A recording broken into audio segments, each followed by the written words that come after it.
A tiger in जू, Leslie Norris इसके writer हैं और ये पोएट्री है क्लास 10th का। इसके सेंट्रल आइडिया के बारे में बात करेंगे। In this poem A tiger in the zoo, in this poem a tiger in the zoo, the poet tries to depict the poor condition of the caged tiger। यहाँ पे in this poem में एक tiger है जो जू में है।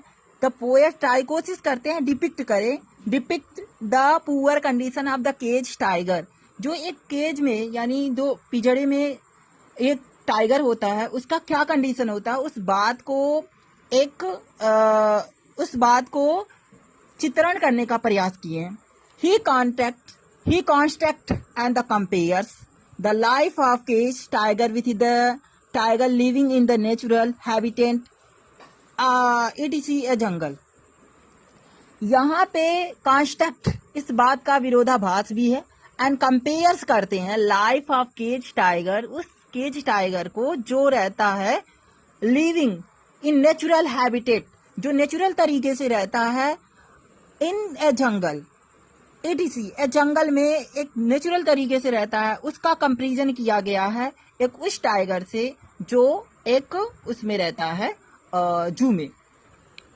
Through the poet tries to convey through the poem the poet tries to convey that the wild animals should be allowed to live freely in their is natural habitat.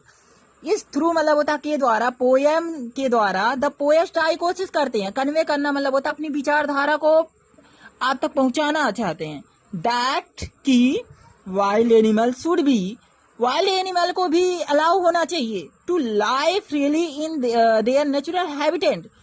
वह कहना चाहते हैं writer, wild animal should be allow to live freely in their is the natural, उसे भी होना चाहिए, allow होना चाहिए फ्रीली मतलब होता है आजादी में वह रहे, नेचुरल तरीके से अपना जीवन व्यतीत कर सके।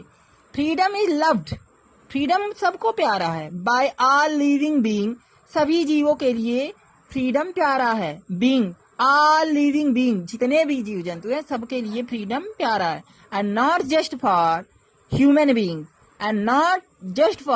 बीइंग, केवल यह जो स्वतंत्रता है वह केवल ह्यूमन बीइंग के लिए नहीं, हर कोई चाहता है स्वतंत्रता। तो ये है बेसिक तौर पे अ टाइगर इन ए जू, लेस्ली नॉरिस का राइटर का है, ये सेंट्रल आइडिया है। धन्यवाद।